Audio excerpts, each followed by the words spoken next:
দখল দূষণে বিপর্যস্ত ময়মনসিংহ বিভাগের নদ নদী।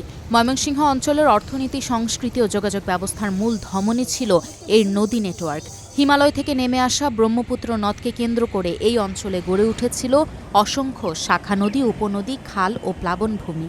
গত ৩ দশকে অপরিকল্পিত শিল্পায়ন, নিয়ন্ত্রণহীন বজ্র নিষ্কাশন, নদী অববাহিকা দখল এবং খনন কাজের দীর্ঘসূত্রতায় এই বিশাল জলতন্ত্র এখন ধ্বংসের দ্বার প্রান্তে। সরকারি তালিকায় ময়মনসিংহ বিভাগে ১৭৯টি নদ নদী রয়েছে। এর মধ্যে নেত্রকোনায় ৯৪, ময়মনসিংহে ৫৯, জামালপুরে ১৫ ও শেরপুরে ১১টি। তবে সিংহভাগই মানচিত্র থেকে বিলুপ্তির পথে। বছরের প্রায় ৮ মাসই নদীগুলোতে কার্যকর পানি থাকে না। পরিবেশ আইনবিদ সমিতির মতে ব্রহ্মপুত্র, সোমেশ্বরী, মাহাদেও, সুতিয়া, সুতিখালী, খিরু, বানার, আইমান ও মগরা এ ৯টি নদ নদী মারাত্মক সংকটাপন্ন।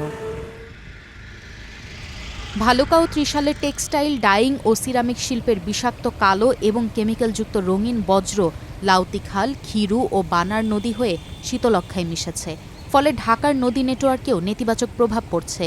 পরিবেশ অধিদপ্তরের বিভাগীয় কার্যালয়ের তথ্য অনুযায়ী ময়মনসিংহ জেলার বজ্র শোধনের প্ল্যান্ট ইটিপি স্থাপনযোগ্য শিল্প প্রতিষ্ঠানের সংখ্যা ৯৯টি। এর মধ্যে ৯৫টি প্রতিষ্ঠানে ইটিপি রয়েছে আর 4টিতে নেই। পরিবেশ অধিদপ্তরের নজরদারির অভাবে অধিকাংশ কারখানা বিদ্যুৎ ও খরচ বাঁচাতে রাতে ইটিপি বন্ধ রেখে সরাসরি বজ্র নদীতে ফেলছে। মিল কারখানা পানি আয়ের মইতেছে আগে ৭ মাস পানি এনে রাখাইছি গোসল করছি হচ্ছে সব করছি নদীর ভাঙ্গা ও নাই আকিদের ভানি আইয়া এ অবস্থা এলো ও না তো বালা ছাত কালার লাল কালো ওই যাব। আগে ছোট সময় আমরা লাউতির খালের মধ্যে মাছ মারতাম, কিন্তু এখন যে বর্তমানে পরিস্থিতি হয়েছে এই কালা পানি, বিষাক্ত পানি, এই পানির মধ্যে নামন যাইতেছে না। আর মনে করেন এর মধ্যে কোনো মাছও নাই। এখন বর্তমানে লাউতির খালের পানির অবস্থা এতটাই খারাপ, আমরা যদি ক্ষেতের মধ্যে দেই ক্ষেতের ফসল নষ্ট হয়ে যায়, এবং লাউতির খালের মধ্যে যদি কেউ নামে ওই একটু কাটা গেলে পরে ওইটার পাও কাটালার লাগে এবং রোগ জীবাণু অনেক বেশি। সেচের পানির বিকল্প না থাকায় কৃষকেরা বাধ্য হয়ে বিষাক্ত বজ্র মিশ্রিত পানি ব্যবহার করছেন। এতে ফসলের গোড়া পচে যাচ্ছে এবং মাটিতে সীসা, ক্যাডমিয়াম ও ক্রোমিয়ামের মতো ভারী ধাতু জমে উর্বরতা চিরতরে নষ্ট হচ্ছে। পানিতে দ্রবীভূত অক্সিজেন প্রায় শূন্যে নেমে আসায় খিরু ও সুতিয়া নদী জৈবিকভাবে মৃত হয়ে পড়েছে। জীবিকা হারিয়ে ২,০০০-এর বেশি নিবন্ধিত জেলে রিকশা চালানো বা দিনমজুরি সহ অন্যান্য পেশায় যেতে বাধ্য হয়েছেন। আমরা চেয়েছিলাম একটা সচল ব্রহ্মপুত্র, কিন্তু খনন কাজ যে চলছে এটা কোনো সায়েন্স মেনে খনন কাজ হচ্ছে না। পর্যাপ্ত পরিমাণ যে ফিজিবিলিটি স্টাডি করা সেটি করা হয় নাই।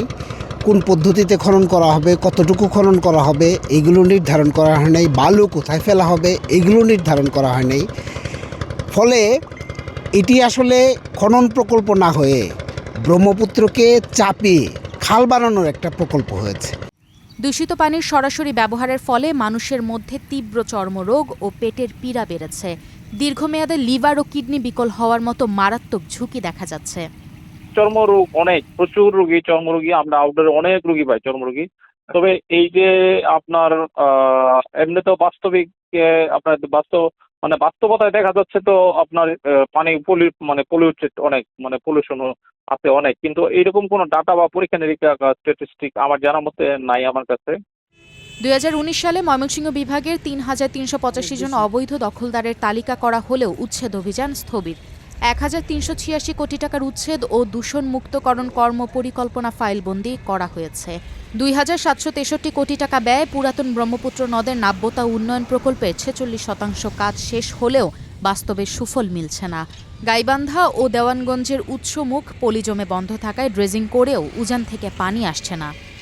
স্পেশাল অ্যানালিসিস করা হয়নি, আমরা জাস্ট কোয়ালিটেটিভ যেটা ওই প্যারামিটারগুলো আমরা দেখেছি যে তার যে অ্যাক্সিড, যে হেভি মেটাল বলেন, কেমিক্যাল প্রপার্টিস বলেন বা ফিজিক্যাল প্রপার্টিস, সেগুলো সবগুলাই মোটামুটি যে আমাদের যে বাংলাদেশ স্ট্যান্ডার্ড আছে তার থেকে বেশি হয়ে গেছে।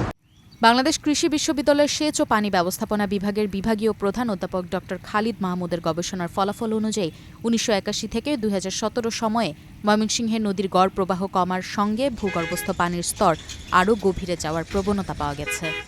মিটার করার পরেও কিন্তু তারা কিন্তু কালার কিন্তু ছাড়তে পারবে, অর্থাৎ কালার কিন্তু আসবে, বেরোবে, যেখানে কালার করে, কিন্তু সেটা একটা নির্দিষ্ট পরিমাণের বেশি না।